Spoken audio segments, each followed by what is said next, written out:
Hello and welcome to another booktube video from me, Lauren, from Lauren and the Books. I hope you're doing very, very well. We're doing something new today. I'm not even sure this is going to see the light of day.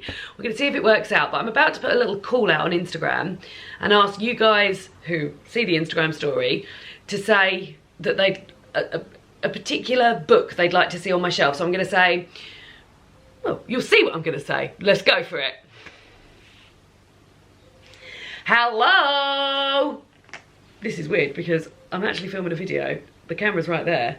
But this video is for you guys to request to see a book on my shelf. So what I'm going to do, I'm going to put a little box in the next slide saying, please show me a book on your shelf that. And then I want you guys to give me a prompt of something you might want to see off of my shelf. So it might be a book with a tree on the cover, a book about space, a book that's pink, a book that you haven't read yet, something like that. A prompt of a book that may well be on this shelf of, I think it's roughly about 300 books.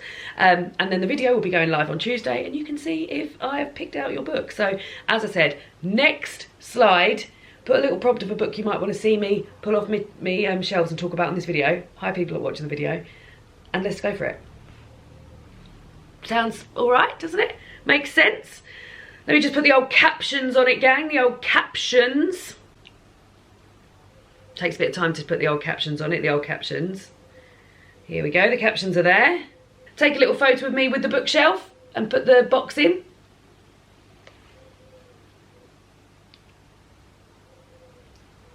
Put the box in. Show me a book on your shelves that dash dot dot dot dot. Change it to pink because of course. There we go. We'll leave it. Well, do you know what? We won't even leave it that long. We'll leave it maybe 5 minutes. I'm gonna go and change the battery on my camera and then we'll see what people have asked for and I'll hopefully be able to find books that match those prompts. Hopefully. I'm back. Let's see if I've had any responses. It'll be so embarrassing if I haven't. I'm just going to go until these are done. I've got such an itchy foot. I'm just going to go until these are done. That's if there are any. So let's have a look and see if there's been any responses. There's been loads of responses. Okay, cool. Well, I guess let's work backwards forward. Okay, so show me a book on your shelves that you loved and keep meaning to reread but haven't got round to yet. I think this is actually going to be really fun. A book that I loved and I keep meaning to reread but I haven't got round to it yet. Well, actually, I do have a really perfect example. It's one I've already reread, but I like to reread it as often as possible and I haven't reread it for a few years. One moment, please. And that's Names for the Sea by Sarah Moss. So I first read this many years ago. Minnie's coming over. She just can't leave me alone at the moment, so she's very interfering. Hello, yes, nice. But go over here and sit down because Mummy's trying to work. Mummy's trying to film video. Names for the Sea, Strangers in Iceland by Sarah Moss. Sarah Moss is an amazing fiction writer, beautiful writing. This is my favourite book of hers, which is her non-fiction book about when her and her family, her husband and 2 young children, relocated to Reykjavik in Iceland for a year for her job. And it sort of goes into the history of Iceland and what it's like moving there as a British person, the sort of logistics around that, but it's also beautifully written and it sets the scene so gorgeously. And like I said, this is a book that I've reread before, but I love to reread it. And it's been a few years since I've reread this. I could take that on my honeymoon with me. I feel like every book I'm talking about at the moment, I'm like, maybe I'll take that on my honeymoon with me. But yeah, there we go. That is my first book that I'm pulling off my shelves. You loved and keep meaning to reread, but you haven't got round to yet. I have reread it, but I haven't got round to a reread since then. Again, right, okay. That you were super excited to read. A book on my shelf that I'm super excited to read. Minnie, you are going to have to go elsewhere because Mummy's got stuff to do and this involves, I can't just sit and stroke you all day. Oh my God, this... Super excited to read this one. I am quite excited to read this one. I mean, yeah, maybe I should just go with the first one that I pick out. So then I've gone for Preloved by Lauren Bravo. This is a women's contemporary fiction book about a young girl called Gwen.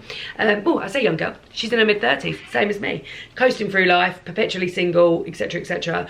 And it's a book about her sort of finding herself, but also it's a celebration of charity shops and buying clothes secondhand, which is something that I love to do, and it's definitely something that I haven't read about in a book before. So yeah, I'm really super excited to read that. Next up, this is fun. I mean, I don't know how fun it is for you, but it's for fun. That you would read by the pool on holiday. Well, I've got a little pile of books. I mean, that I think sounds like, if this was paperback, the only stipulation I have for reading by the pool on holiday, which hasn't happened very much in my life because I'm not much of a hot weather girl, but it has to be a paperback because no one's sitting holding this for that long. So I guess this one keeps crossing my mind in terms of taking it away, and that's Red, White and Royal Blue by Casey McQuiston. Thing is, I guess when I'm on holiday reading by the pool, I want it to be something that I can easily slip in and out of. It's going to be gripping, and I feel like maybe if it's not a thriller or a crime book that's gripping and easily slip in and out of, maybe it's a romance book.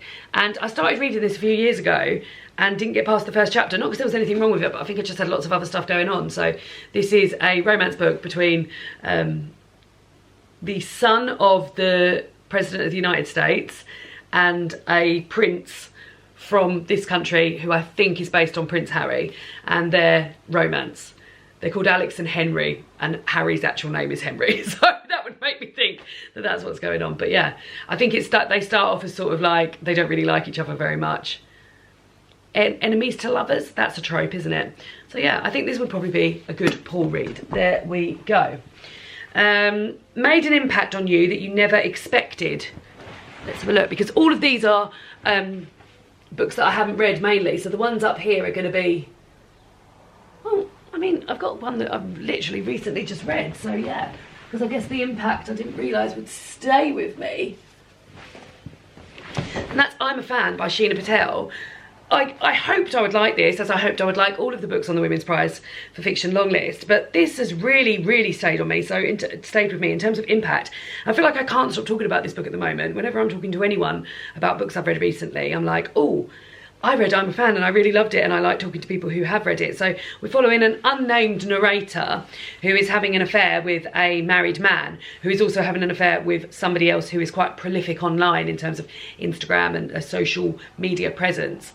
And the unnamed narrator is talking about the man that she wants to be with, that's the man she's having an affair with, and the woman I'm obsessed with, because she knows that the man that she wants to be with is also having an affair with this woman, and she becomes obsessed with her. And it's sort of like all about online spaces, and it reads like social media. It reads very sort of like disjointedly and almost like you're swiping, and it's like a stream of consciousness thing about things that someone might think when they're scrolling social media before you've sort of like allowed yourself to check yourself before you're saying anything. And I think it's a really cleverly cleverly done piece of writing. And yeah, it sort of put me on a bit of a, I want to read lots of stuff about fandoms. Off the back of this, I picked up Idle Burning by Rinusami, and I also want to read YN, that's another book about fandom. But yeah, I love this, and it sort of, yeah, had a much bigger impact on me than I thought it would do.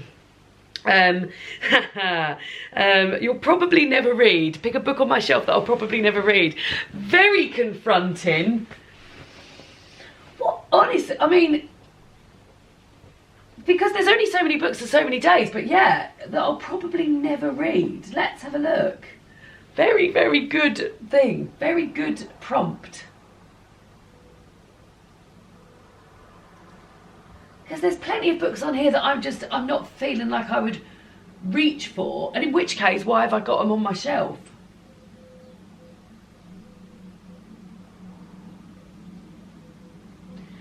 This is a great question. Because, this is a really good question. Because I was thinking, oh, well, The Devil in the Dark Water by Stuart Turton. He's an author that wrote The 7.5 Deaths of Evelyn, not Hugo, Hardcastle. Evelyn Hardcastle, I think. And then I bought that secondhand, thinking, oh, I'll definitely get round to it. But every time I go to pick it up, I'm like, But then when I was thinking, oh yeah, that's an option. And I was like, but if I had to get rid of that book now, I'd be like, no, there might be a chance that I would read that at some point. What, honestly, is a book that I would never read? Oh, I've got to pick one. I've simply got to pick one. Let's have a look.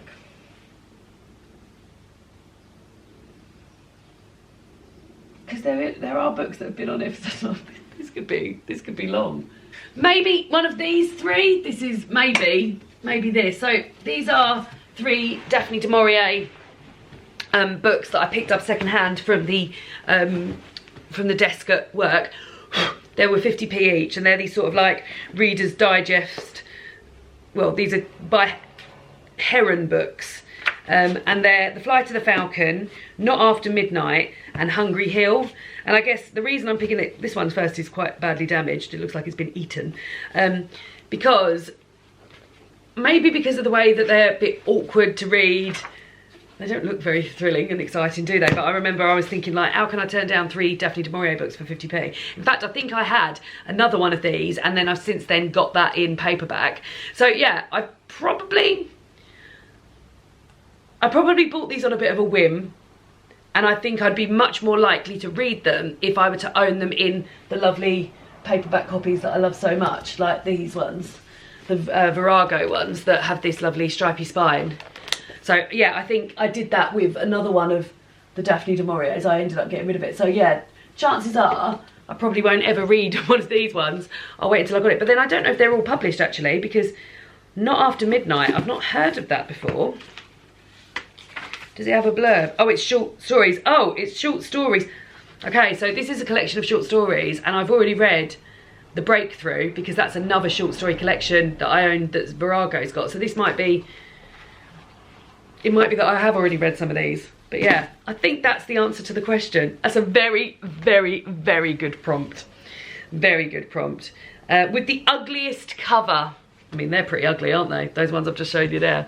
They're quite classic, aren't they? But they're not really doing much for me. Let's have a look and see if I can find you something else ugly. I mean, beauty's in the eye of the beholder, isn't it? So it might be that somebody else finds it beautiful. God, I'm really struggling to find something that I would consider ugly. I guess maybe something like this. Like, I'm excited to read this book, but the actual cover, like, that doesn't scream at me. And maybe I would consider covers like this ugly, sort of like grey, and then the big sort of emblazoned text, and then like quite a bleak little walk-in situation. So maybe something like that I would consider ugly, but I'm still really pumped to read this book. So that's what I'd probably go with, but other than those ones as well. That looks like the outfit you're wearing today. So I've got a denim waistcoat on. Could she get any more 90s? Yellow and like lemon and lilac stripes and lilac trousers. So let's investigate the lilac section. I mean, this is literally the actual lilac that I'm wearing. So this is volume 2. It's the proof copy of volume 2 of the Mirror Quartet. The first one is A Winter's Promise by Christelle Dubois. They're translated YA fantasy books about somebody who can move in between worlds by travelling by mirrors. They're translated from French, and in my mind I've got this beautiful plan where my parents have got a place in France where we used to spend a bit of time when I was younger, and I've sort of got very fond memories of reading the His Dark Materials like 3 books there. And in my mind I'm like, when I eventually visit there again, which I don't know when will be, I will take all 4 of these books and read these books. So that's still happening, and that's why I haven't picked them up before now. Maybe I just need to make it happen. But yeah, I mean, this is pretty well matched lilac. Have I got anything lilac and yellow? I don't think that I have. I've got purple and yellow. Well, purple and yellow spine, and that's the Vanishing Act of Esme Lennox by Maggie O'Farrell. But it's not lilac. I think I'm going to stick with the Missing of Clairdelune. I'll just have a little look and see if there's anything explicitly denim-y type. But I don't think there is. I mean, this is something quite denim-y about this. This is Bernardine Evaristo's Blonde Root. My voice still hasn't recovered from my choir holiday, so that's why I'm so like this. So something a bit denim-y about the texture on that, and then maybe the yellow as well, because I've got yellow stripes. But yeah, good. Another good question. Very much enjoying this. Let's have a look. Makes you hungry. Let's have a look and see what might make me hungry. Oh well, it's probably Big Bones. But the cover that I've got, which has got, which is the proof cover, because it's got loads of like lovely sketches about food on there. So hold on. Hold on. Oh, it's right at the bloody bottom. Oh, do you know what? This one as well. So, so Big Bones is a book that I love by Laura Dockrell. It's a YA book about this girl, Bluebell, BB, Big Bones, who is body positive and loves it. And like each of the sections is split into bits about food. So it might be a fun food memory or something else involved. So that's nice. I remember one of the chapters being entitled like leftover shepherd's pie, and like honestly eating leftovers is my favourite thing to do. I think I enjoy eating leftovers more than I enjoy eating the actual meal. But the front cover is also really fun, so as well as there being like food stuff in here, it's got like a cherry bakery on the front, a burger, a pie, like a bowl of noodles, Jaffa cake, an apple, like really good stuff. So yeah, that book makes me hungry. I've just come off of it, so let's see if there's been more. You're intimidated by or scared to read?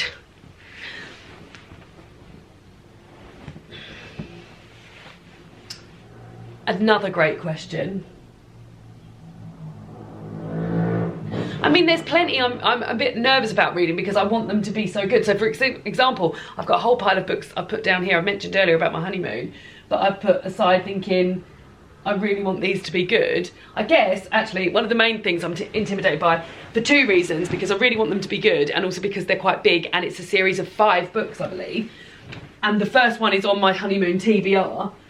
So, if that's not a whole host of reasons, I don't know what. And that's the Elizabeth Jane Howard series, the Cazalet Chronicles. This is the first one in the series called Lightyears.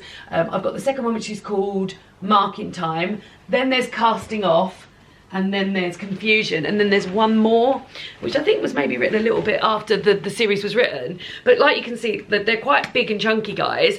I really want to enjoy them because so many people have said to me, oh, I think you'll really like them. So it's a big thing to invest in. One book of these alone is a big thing to invest in. Then the fact that they're in a series of 5 books, all of which are about this size. Then the fact that it's taking up one of my prized places as a book that I'm potentially reading on my honeymoon.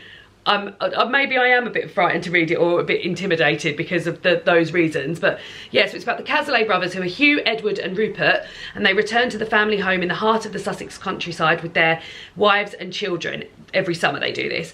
There they are joined by their formidable parents and unmarried sister Rachel to enjoy 2 glorious months of picnics, games and sun-drenched excursions to the coast. But not even this idyllic setting can soothe the siblings' fear and heartache. And then it goes into like details about each of those brothers and the sister, and some like a personal trouble they might be having going on. So yeah, that is why I'm probably scared to read these, because I want them to be really good and they're quite the investment. So I'll go with that, please. Is your favourite colour? A book with my favourite colour. Gold is probably, does gold count as colour? I'm going to take it. What have I got that's got gold on it? That Sarah Waters one's got gold in it. Oh, this one is called gold. It's got the gold in the title, so it's also got gold on it. So, which is steeped in gold. So not only has it got gold in the title, it's also got all this lovely gold here and the gold jewellery on these witches, I assume. This is by Sian Smart. Irea Adair has spent her life in a cell, heir of an overthrown and magically gifted dynasty. She was exiled from the island nation of Aika, but every day brings her closer to freedom and vengeance. Jasmine Carriot grew up dressed in gold, with stolen magic at her fingertips. Daughter of the self-crowned Doyen, her existence is a threat to her mother's rule, but Jasmine has no intention of dying.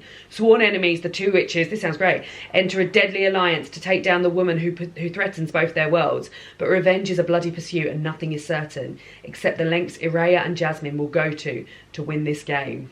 That's good. And I think that ticks all the boxes in terms of gold. Gold on it and gold in the title. Has stars on the cover. Has stars on the cover. Let's find one that's got stars on the cover. Oh, this one? No. The Night Ship, does that have stars on the cover? Yeah. I'm going to count these as stars. The Night Ship by Jess Kidd. You can see. That's stars, isn't it? That's stars, isn't it?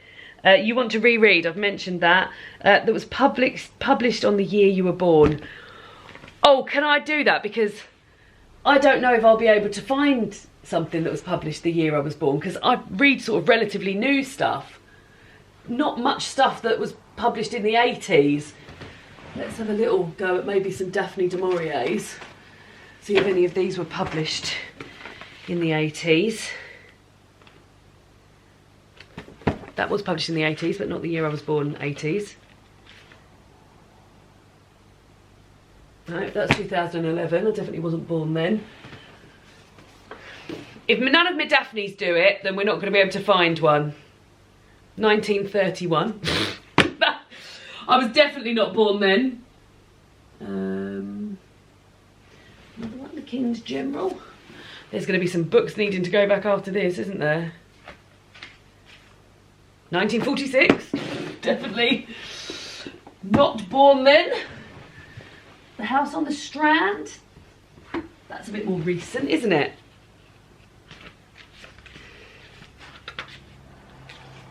Nope, 1969. I think it's the short story collections is where I'm going to find this. Oh, Jamaica Kincaid's books might be 80s as well. 96. Nope. She's already in double digits by 96. Oh God, I'm knocking everything over. 2005. I don't know that I'm going to find one, and to be honest, I could probably just keep going until all the books are off the shelf. We'll try another Jamaica Kincaid. 1985. That might be the closest we're going to get.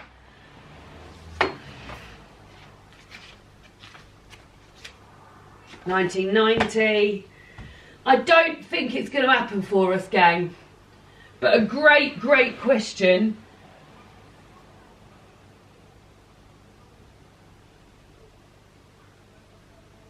No. Here we go. The last one being a Daphne du Maurier short story collection. And sometimes these are published a little bit later because they collate them in different orders. No, 1959. I think 1985 is going to be the... Oh God, I've buried my phone under all of these books. But great question. That takes place in a prison. Straight away I'm thinking Fingersmith by... do I mean Fingersmith? No.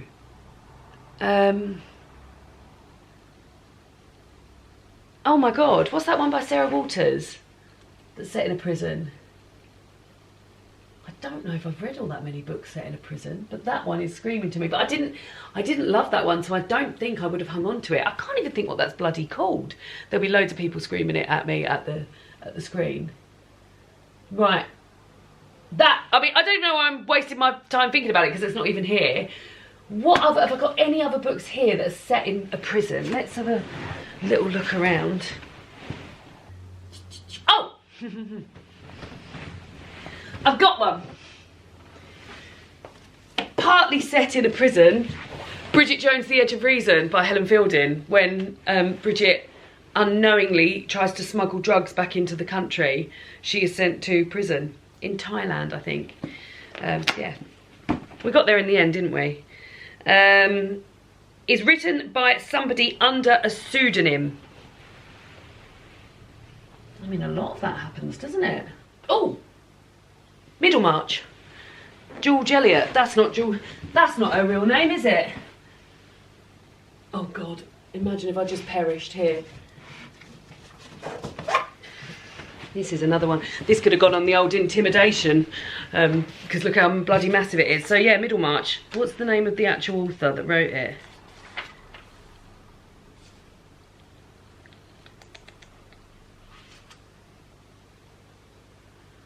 Is George Eliot her actual name?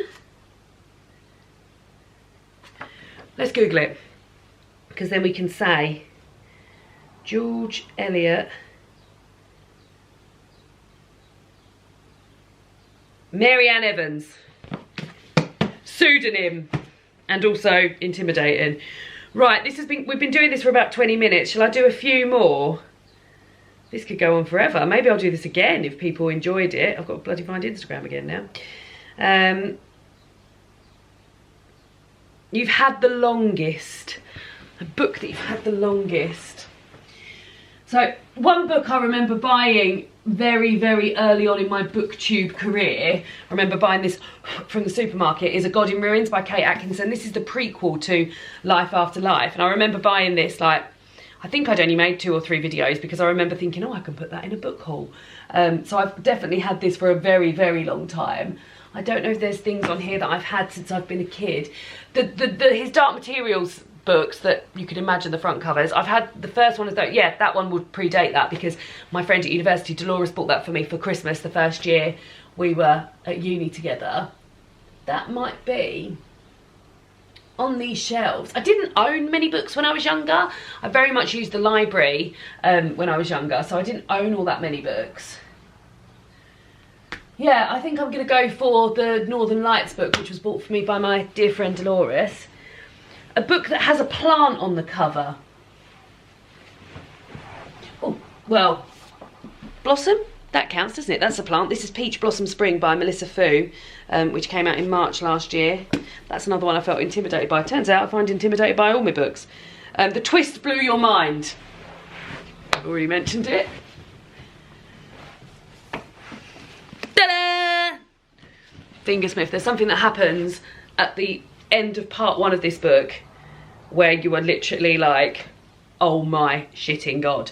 And I remember driving home from work, listening to it, and the bit where the big twist happens, I will always remember. Well, I say I'll always remember it. They've actually changed the road layout now, but whenever I went on that sort of bit of the road, I always thought, oh, this is where I was when I remember the twist from Fingersmith.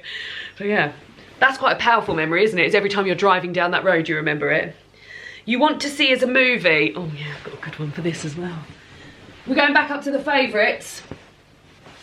So the whole Nevermoor series I'd like to see as a movie. The Trials of Morrigan Crow by Jessica Townsend. This sort of is a series, I think we're getting the 4th book this year, where we follow Morrigan Crow, who is a cursed child and is destined to die on her 11th birthday. But on the day of her 11th birthday, somebody called Jupiter North turns up and whisks her away to Nevermoor, where she lives in a hotel with Jupiter. It's all very beautifully cinematic, and she has to take part in a series of trials and tests to be able to join the Wondrous Society. And there's a particular trial where everyone's wearing white and they have to sort of like go through the town on a steed of their choice, exploding colourful targets, so everyone's covered in all this paint and stuff like that. But I think the whole series would be a great series to make into a movie. I would watch it. Next one. You always say is a favourite, but you probably need to reread to check. These are such good questions. Well, let's have a look at the favourite shelf. What books have I got up there that I always say is a favourite, but I probably need to reread to check? I mean, I'm looking at all of these and they are all my favourites, so maybe I need to have a little think back.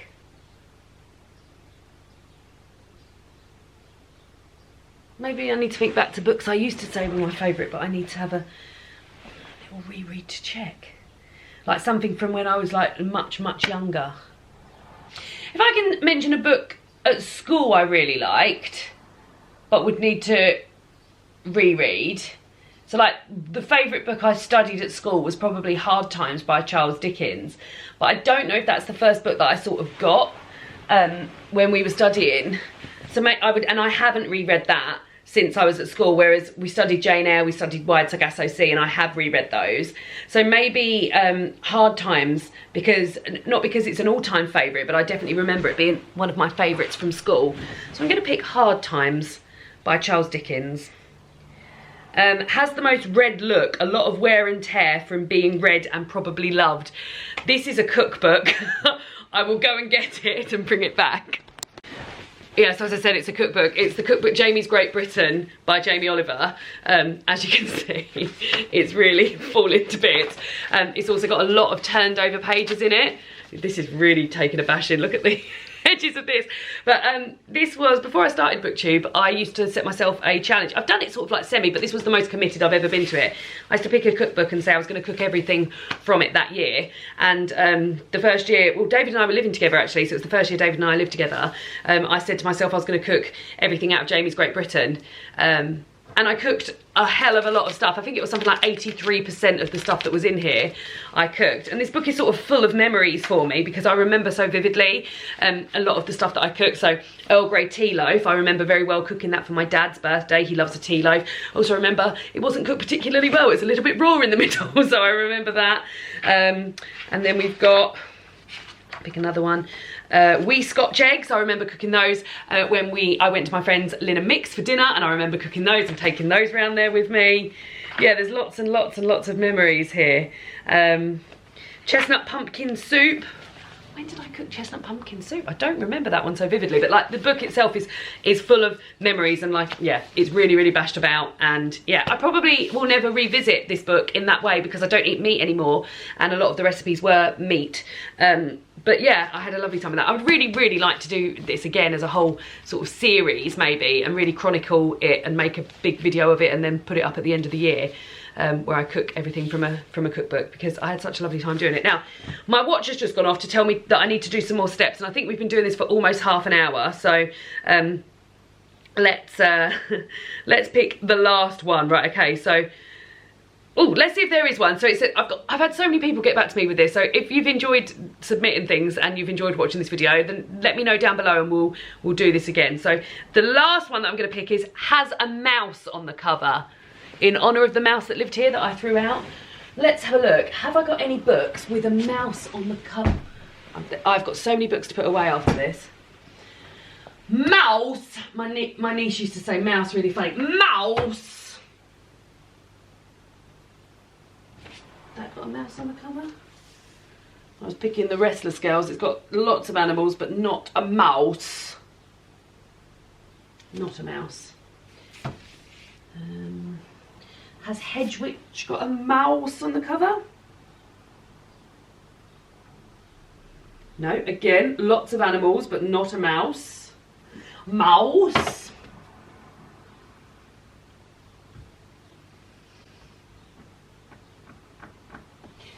Has The Beginning of the World in the Middle of the Night got a mouse on the cover? No mouse there. Let's have a look at me.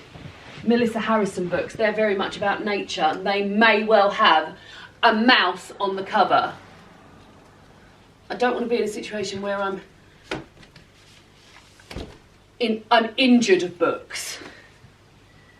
No, there's an owl on the cover of that, a fox, a blackbird, squirrel, butterfly, bloody hell, literally every sort of woodland creature you can think of. Robin. Nope. Still on the hunt for that mouse.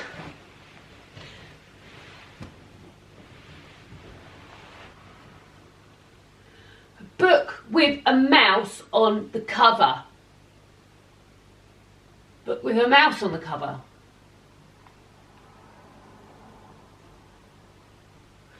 Diary of a Young Naturalist. No, no mouse there. What have we got down here?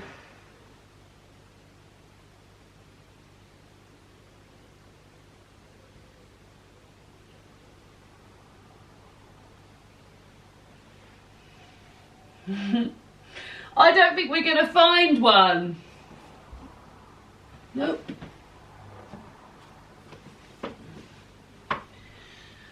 I think I've been stumped. Oh, that's a bunny.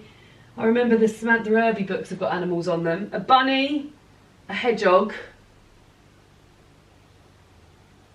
That might be it. I thought I had another one, but I think that's a lizard or something.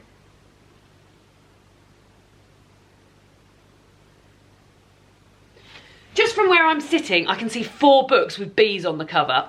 So, if that was the answer, if that was the question, I'd definitely have that. I don't think there's anything up there with a mouse on the cover. No. No, I don't think I've got anything with a mouse on the cover. Which is a sad one to end on, isn't it? To not be able to fulfill it. Let's do one more. I'm trying to find one that's a good...